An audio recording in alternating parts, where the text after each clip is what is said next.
What are you reading? Hi, it's the Holy Quran. But isn't the Quran only for Muslims? Not at all. Its teachings are addressed to all humanity, from heads of state to everyday people like us. What does it teach us? It's a book of life for life. No thinking person should pass through life without it. Where can I get a copy? From the IPCI, 124 Queen Street, Durban.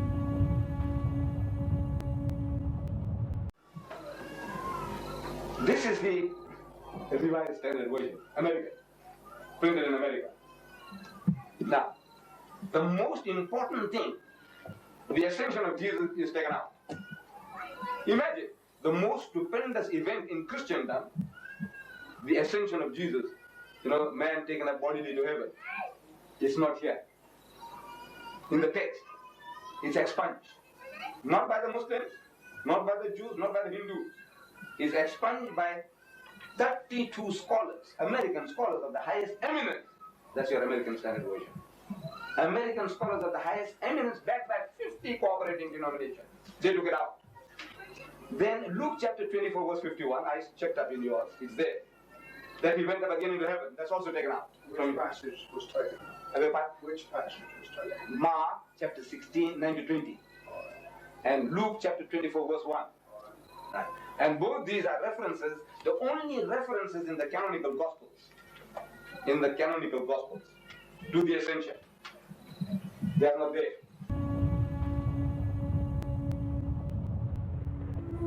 I'm not interested in commentary. Then, all right, you tell me then. Who called them? Did God call them Christians? That's not my problem. No, it's your problem. Because now I'm telling you. You are telling me something, and you're saying commentaries. Your commentator. No, so you say I don't accept any Bible commentator. So you are your own commentator. So I said you. I am dealing with what is here. Right. So what do I have to deal with? Now, you made a statement, and you said it said. Right. It doesn't say. I said at Antioch, the first time the word that was used, the word Christian was at Antioch. Yeah. Right. And these are the enemies who use that word. Say that. All right. So now you have to now tell me that this was revealed, which you can't. You can't prove to me that this was a new revelation coming down from heaven, that from now on you are Christians. He's a friend of mine. Right. I do the collections here. So since he is converted, a certain denomination or whatever it is, I would like to know why did he be converted? The reason for him to be converted. If his reason is good, then I don't mind becoming converted myself. I'm Hindu. And I want to see what is in the Bible that is of some need that I can grasp something about. Yes. Yes. And also at the same time, I want to see the views of a Muslim way of life compared to. I think the idea is, we take it that, the Christianity and Islam are both missionary religions. In other words, they're both interested in looking for converts religiously. Because the Muslims haven't done anything, but religion is the one that invites other people to the faith of Islam. Christianity does the same. Now, religion is a vast field. It's an ocean. And if you start touching religion and start discussing, touching this and touching that and going here and there, till doomsday, we can never come to the end of a religious dialogue. So, I wonder if it would be a good idea if we can narrow down, any type of discussion, and discuss that, any topic. For example, you see the biggest differences we have between the Christian and the Muslim is based on the Quran or the Bible. Because whenever we meet, I have met many, you must have met many Muslims. You tell him my Bible says this, he says my Quran says that. It's actually a dialogue or a discussion or a disputation between us, is a disputation between two books. I say The Muslim says that his book is authentic. This is the veritable word of God. The Christian says that the Bible is authentic, the very veritable word of God. Now, I feel it will be one of the profitable subjects to discuss whether the Bible is authentic or not, or the Quran is authentic or not. Another thing which the Christian, is happiest to speak about happens to be the subject of salvation. As Paul says in Corinthians, I think chapter 15, verse 14, he says, if Christ is not risen from the dead, our preaching is vain, your faith is vain. In other words, that you're wasting your time. This is the fundamental of Christianity. Christ dying for the sins of mankind. Because in my vast experience, I have not come across a single Christian of any church or denomination who has come to me or to my people to tell us that we will now teach you hospitality. Because I believe that my people are the most hospitable people. The Christian doesn't come to teach us about hygiene. I'm talking about personal hygiene. That look, now we will teach you hygiene. We will teach you about ethics. We will teach you about morality. Because with all our shortcomings, I can claim that my people in South Africa, there's not another church or religious group that can show a candle to us in brotherhood, in piety, in charity, in sobriety. So, you say, look man, we are the people, we pray, we pray 5 times a day, we fast for 1 whole month, we don't drink, we don't gamble. I'm talking as a group. I'm not talking about individuals. Because we also have a black sheep, as every community would have. I'm talking about the system and the generality of the people. They don't drink, they don't gamble. See? And sober people, moral people, no dancing, no dating, no partying. So I said, look, these are exemplary people, most charitable people. So the Christian says, yes, that may be so, but you haven't got salvation. Because salvation only comes through the blood of the Lord Jesus. So the Muslim says, my book says, that he wasn't killed and he wasn't crucified. Can you see that? The thing is now, the Christian says, my book says this, the Muslim says, my book says to the contrary. Now, what I'm sounding now, I'm open to suggestion, like to listen to you, what you'd like us to discuss, and we appoint a spokesman, either you or Brother Bazil. We discuss. You may help him with whatever references or suggestions, but you do not enter directly into a dialogue until he passes it on to you. It's not like I'm talking to him and you butt in, and then I start answering you, and while I'm answering you, he's got a question cropping up and he starts firing at me. Can you see that? It becomes like a dog fight. Now we don't want a dog fight, we want a dialogue, a discussion. What question, Jerry, do you have that is a bothering question? This is something you've arranged, and I think our discussion then was free of any dog fights. So you're the one that has called this meeting, and I want to know what you Topic. Yeah. The topic is the Bible the Word of God? But we don't have all day. We've got, say, about an hour of discussion. I think it's plenty of time. I'm willing to sit back and Bazil will take off. We can talk about the Bible. We talk about what is the final revelation. Yes. The authenticity of the book, that it is the Word of God. Because if it is the Word of God, then everybody would be bound by it. Because I believe in God's Word. I believe in God's revelation. And if God tells me that I must believe that Jesus is God, I must believe so. If He tells me that Christ died for my sins, then I must believe so. But in the first place, you see, I as a Muslim, I say I doubt its authenticity. All right, let's before we start making our points and get ahead of ourselves, sort of limit ourselves of about 15 minutes each on speech, and then that sort of Yes, it's quite fine. that This is a good format. I think that makes it easier than butting in. Correct. All right. So why don't you go ahead and present your material and why you believe that the Quran is authentic?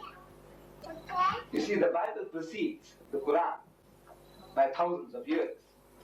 Portion 600 years, and other portions thousands of years. Christianity precedes Islam by 600 years. And as such, now you are our elder brother in faith. And as such, it is your privilege and your prerogative to prove your case. Because now, at the moment, the oldest book, which is yours, its authenticity is at stake. No, both of them are at stake. No, but ours came later, 600 years after yours. So he says, now look, your book preceded ours.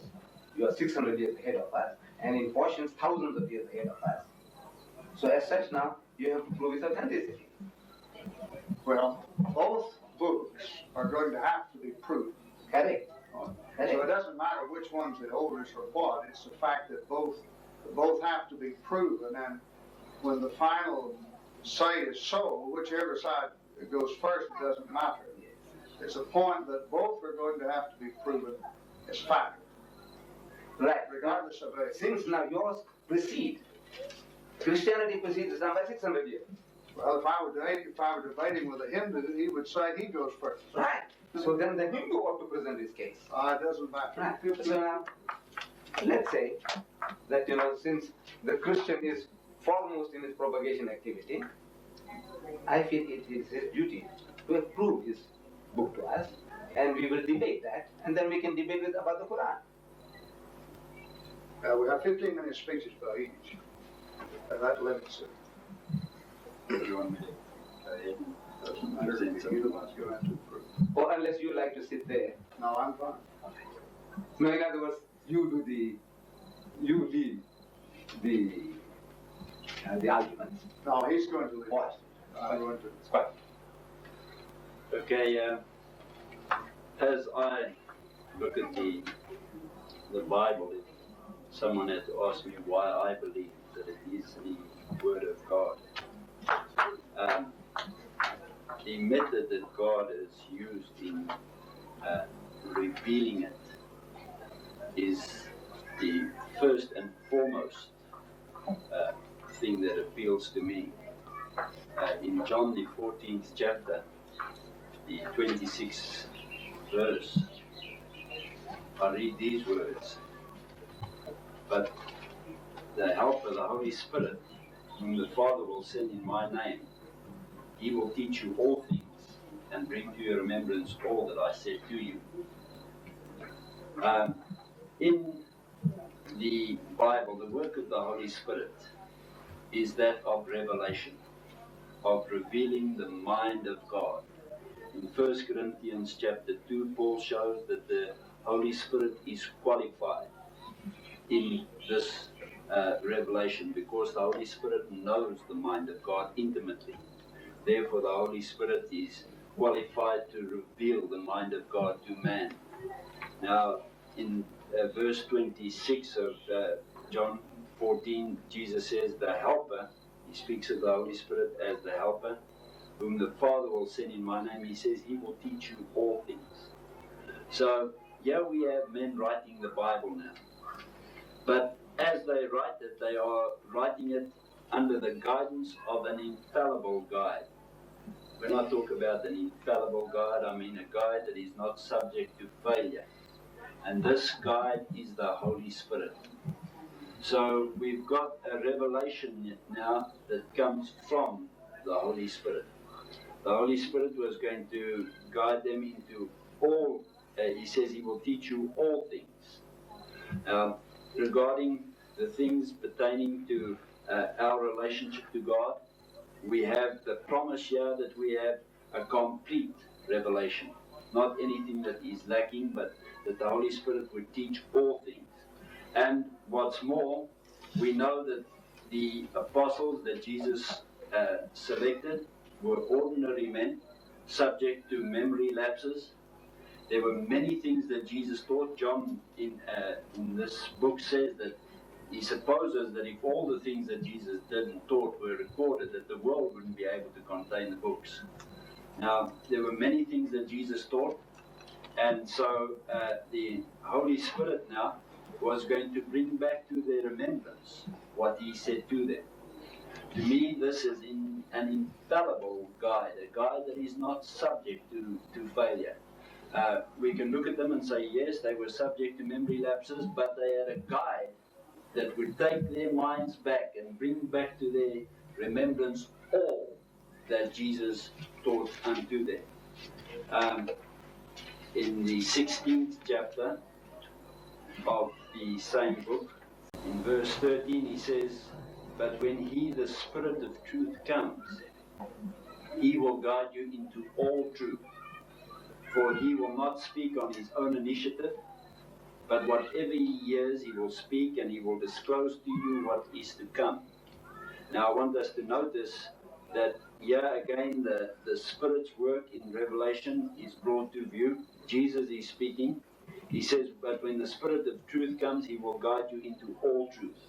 So I have a promise from Christ here that the Spirit was going to bring about a complete revelation. Nothing to be supplanted or replaced later on. Now, we have mentioned that the Quran came later on. But if the Spirit guided the apostles and the Christians of the first century into all truth, then that truth was complete right back there. And he says he will guide you into all truth. He will not speak on his own initiative, speaking about the Spirit now, but whatever he hears, he will speak. And he will disclose to you what is to come. Now, as I look at these two verses, I see that the work of revelation, the work that the Spirit was involved in, involves past, present, and future truth. He says, first of all, he will bring back to your remembrance, past tense. Okay, so all of the truth that Jesus taught, the Holy Spirit would bring back to the remembrance of those disciples in the first century as they undertook to write these things down and to record them. Then he says he will guide you into all truth, present tense. And he will disclose to you what is to come, future tense. Okay, so we have this promise of truth covering past, present, and future. And notice that it is all truth. Now, as I look into the word all, it's all embracing. When I ask myself, what is meant by all? Well, then, it's all embracing. It lacks nothing. You see? Okay? So we have the promise here that this truth would be all embracing. It would lack in nothing. It was brought about by the Holy Spirit. And let's look over at 1 Corinthians chapter 2.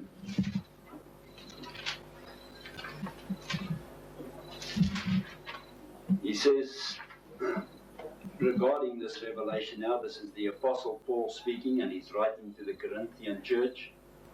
He says, "For to us God revealed them through the Spirit," speaking about these truths, these mysteries that were hidden aforetime. He says, "For to us God revealed them through the Spirit. For the Spirit searches even the depths of God. For who among men knows the thoughts of a man, except the spirit of man which is in him? Even so the thoughts of God no one knows except the Spirit of God." You see how the Spirit qualifies? I don't know what's going on in your mind. I don't know what you are thinking. You don't know what I'm thinking. But we do know our own thoughts. And just as we know our own thoughts, the Spirit knows the thoughts of God and is qualified to reveal those thoughts to man. And only the Spirit could function in this realm, in this way.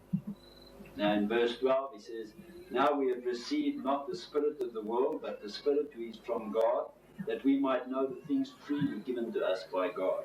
I think that's self-explanatory. Which things we also speak. Now, this is how revelation came down to us. The apostles received it firsthand under infallible guide, and Paul says they then spoke those things. And notice he says, not in words taught by human wisdom. Where did Paul receive his knowledge? He says, not in words taught by human wisdom, not from some seminary, not from some college or other, but he says, but in those taught by the Spirit. So yeah, Paul is laying claim to verbal inspiration. The Spirit was teaching him words, he says. Not merely giving him the thoughts, but teaching him words. Okay, notice as he goes on, he says, combining spiritual thoughts with spiritual words. You see, yet this is how the Spirit then revealed this truth to these chosen disciples in the beginning. He says a natural man does not accept the things of the Spirit of God, for they are foolishness to him. And he cannot understand them, because they are spiritually appraised. But he who is spiritual appraises all things, yet he himself is appraised by no man. For who has known the mind of the Lord, that he should instruct him? But we have the mind of Christ. Under the guidance of the Spirit, these men could claim to have the mind of Christ, have a perfect knowledge of God's will, and therefore be able to pass it on to the church. Okay, as I then look at this revelation, it is a final and a complete revelation. Look over at the book of Jude, if you word the 3rd verse. He says, beloved, while I was making every effort to write to you about our common salvation, I felt the necessity to write to you, appealing that you contend earnestly for the faith which was once for all delivered to the saints. There is a finality in this verse. Paul speaks about the faith. Now, if we are to believe, and God expects us to believe, then he must give us a body of doctrine to believe in. It's in this sense that Jude is speaking about the faith. That body of doctrine that we have complete here in the Bible. He said, now notice what he says about this body of doctrine. He says, I felt the necessity to write you, appealing that you contend earnestly for the faith. Contend for it. And he says, which was once. Now there's a finality here. Which was once for all delivered to the saints. A finality in this revelation that does not leave the way open for latter revelation. It is complete in the sense that it was delivered once. It was delivered once by an all-seeing and an all-knowing God. Just as man may have to write something and re-edit it and re-edit it and re-edit it, but not so with God. In delivering his revelation to the world, he did it once with perfection and finality. And it is a once for all type of thing. Just as the book of Hebrews speaks about the death of Jesus Christ being once for all. So in Jude, this revelation is spoken of as being a once for all. And we don't look to further revelation at all. I believe that we've got the complete and the final revelation right here. The instruction that God has given us now is contend for it. And that's what we're doing this afternoon. It doesn't say seek further revelation. It's not a matter of man coming along and saying, what shall the Lord say unto me more? But being satisfied with that which has been revealed. It has been revealed in all of its completeness. Let's just look over what we've seen. Jesus said, when the Spirit of truth is coming, he will teach you all things. So we've got a promise that the Spirit would teach these disciples of the first century all things. And this is what's involved in inspiration. Inspiration means to breathe in. God breathed into their minds just as he breathed into the Adam's nostrils the breath of life. So he breathed into these men's minds the word of truth. Okay? And in doing this, he taught them all things. He said he will bring back to your remembrance whatsoever I have taught you. He would go back into the things that Jesus taught. And he would bring back to their remembrance, not just relying on the fallibility of the human mind, but he uses the infallible now to bring back to their remembrance the things that Christ taught them. And then he says he would guide them into all truth, and he would show them things to come. Only the Spirit could qualify in this way, because the Spirit had an intimate knowledge of the mind of God. The Spirit was capable of knowing the truths existing in God's mind, and in this way the Spirit could reveal it to these men. Okay, as Jude writes, he says to the disciples, he says, contend now for this faith that was past tense. By the time that the book of Jude was written, it was complete. The work of revelation was already there. He says, all that's up to you now to do is contend for that faith, which was once for all delivered to the saints. So here we have a finality and a completeness, and we have the added promise of Jesus in Matthew 24, where he, in speaking to his disciples, says to them, Jesus says, heaven and earth shall pass away, but my words shall not pass away. So here is a promise then by Christ that his words would not pass away. I believe that the Bible contains a revelation that is perfectly reliable, that is complete. It's reliable in the sense that it is not just the subject of human fallibility, but it is the revelation of an infallible God. It is complete and it is final. I believe that we do not have to look further than the Bible for a revelation from God. This is God's way of revealing his mind to man. For those who will accept it and be guided by it, this is God talking to us through this word. Okay, my time is up. Thank you for your attention.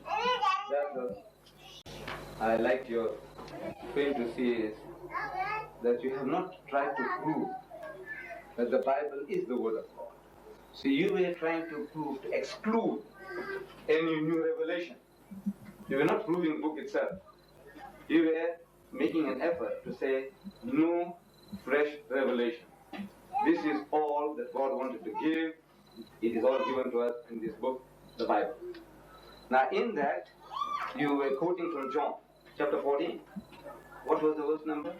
26. Verse 26. But I think 14:7. You read there, I'm quoting from the King James Version, or whatever their reference is.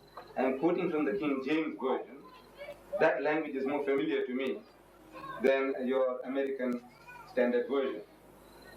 Now in that, Jesus says, John 16 verse 12, I have yet many things to say unto you, but ye cannot bear them now. Howbeit, when he, the Spirit of truth, is come, he will guide you into all truth. For he shall not speak from himself, but what things soever shall he hear, that shall he speak. And he shall declare unto you the things that are to come. He shall glorify me. Now Jesus Christ is speaking here about somebody coming along, whom he named as the Spirit of truth. And that this Spirit of truth was to guide mankind into all truth. Because he has many things to give, and the disciples were not capable of receiving them, his immediate disciples. Said, I have yet many things to say unto you, but ye, that means you, cannot bear them now. And the truth of that statement is written throughout your scriptures, throughout the Gospels. You read in Matthew, Mark, Luke, and John. Again and again, Jesus Christ describing his disciples, telling them, ye of little faith, ye of little faith. Dozens of times. Then he explains to them as he was explaining to little children. And they can't comprehend the message. So he says, are ye even yet without understanding? And when they still can't grasp the message, he says, O faithless and perverse generation, how long shall I be with you? How long shall I bear with you?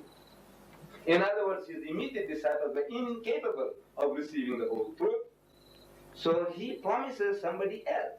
And that somebody else he describes as the Spirit of Truth. And that this Spirit of Truth was to guide mankind into all truth. And as you emphasize the word all means all. Meaning every problem affecting mankind. This Spirit of Truth will give you a solution. Answers to your problems. In 2,000 years, the Spirit of Truth, as the Christians say, is the Holy Ghost. Right? All truth, all is more than one. And mankind at the present moment is confronted with numerous problems, for which Christianity, or Christendom, or I can say your church, if you claim to be inspired, you haven't got the answer. Number one, you have a problem of alcohol in our own country. I want to know what new truths this Holy Ghost told you about alcohol. How to solve this problem. We are facing a problem here. Among the whites of South Africa, there are 200,000 white alcoholic drunkards. Among the colors, there are 5 times that as of any other nation in this country. Gambling. Last year, South Africa spent 2,000 million rand on gambling. 2,000 million on alcohol. What is the answer?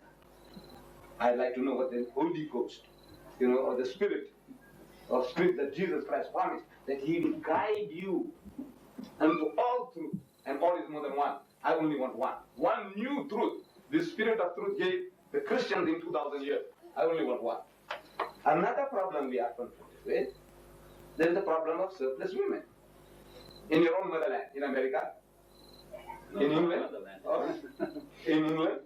in France, in Germany, there are 5 million women who can't get husbands in Germany. There are more than 3 million women in England who can't get husbands. Problem of surplus women. What did this Holy Ghost tell you about that? Problem of race.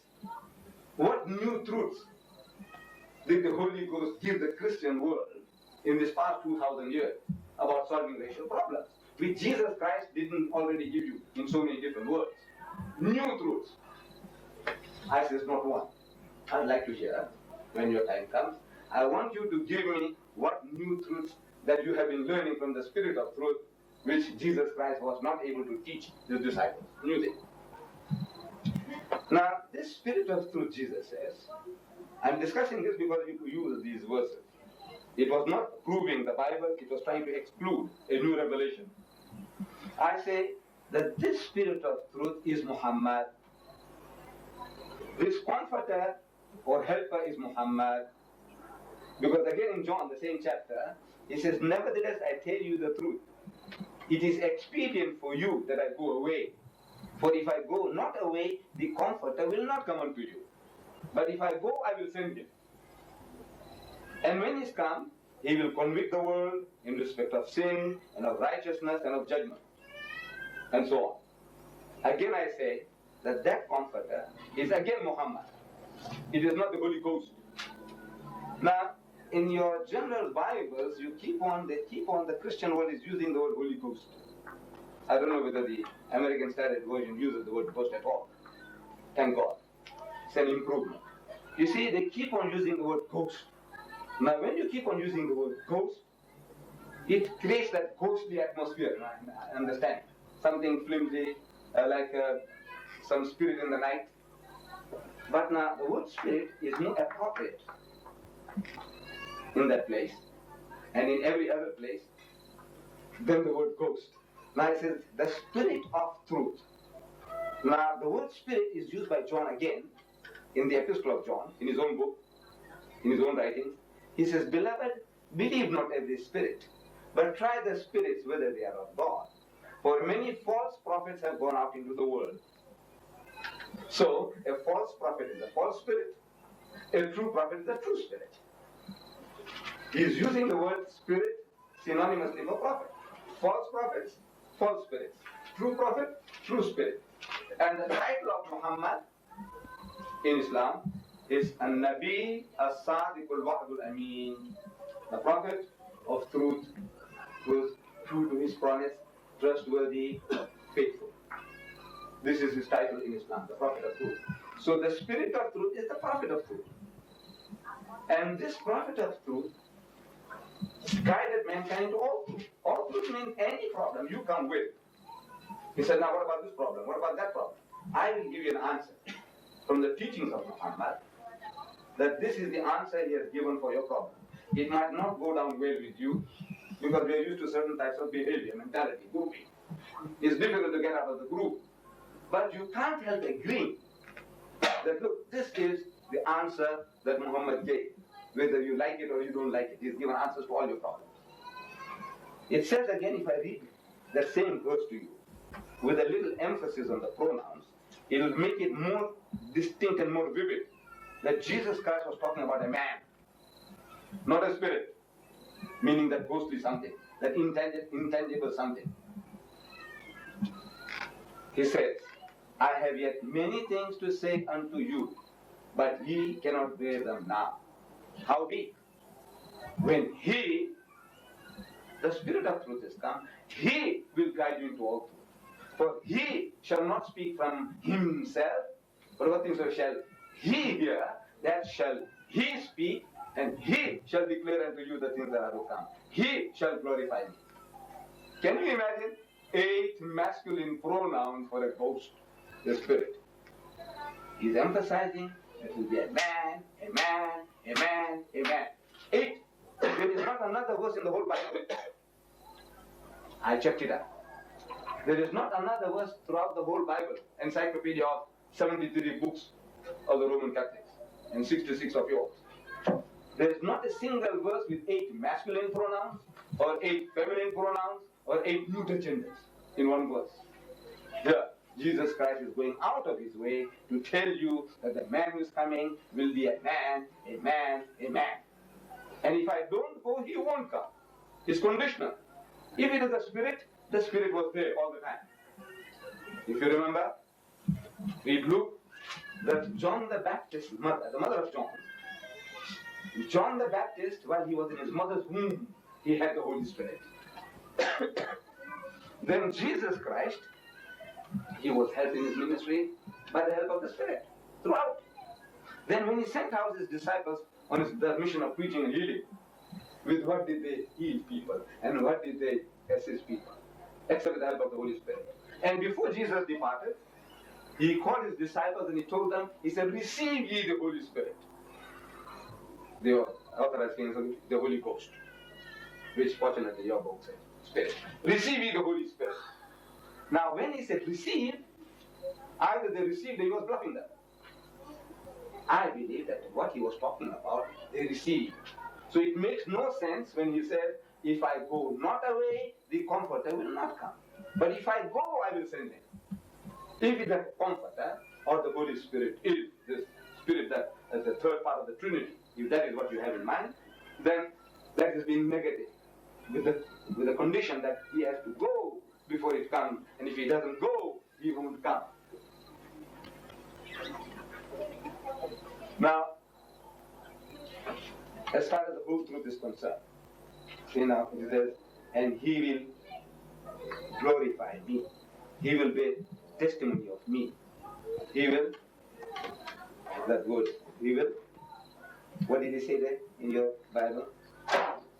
That when he is come, he will guide you into all things, he shall not speak from himself, all things shall he hear, and he shall declare unto you this, he shall glorify me. Now Muhammad did truly glorify Jesus. See, he says, he shall glorify me, glorifying Jesus. Now how do you glorify a man? You glorify a man by accepting his status. Whatever honor God Almighty has given him, you accept that honor, the man is glorified. If you take him beyond, you are blaspheming. If you lower him, you are blaspheming. Now the true status of Jesus, you see, between the Muslim and the Christian. We Muslims happen to be the only non-Christian faith, which makes it an article of faith, Islam makes it for us, to believe in Jesus.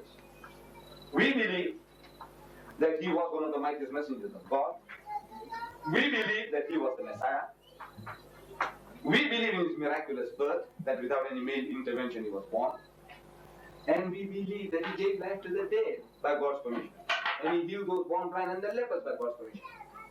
So, we say here is true glorification. The man claimed to be the Messiah, we say he's the Messiah. We are told that he was born miraculously, we say we accept. He gave life to the dead, we say by God's permission. He healed those born blind and the lepers, we say by God's permission. We accept.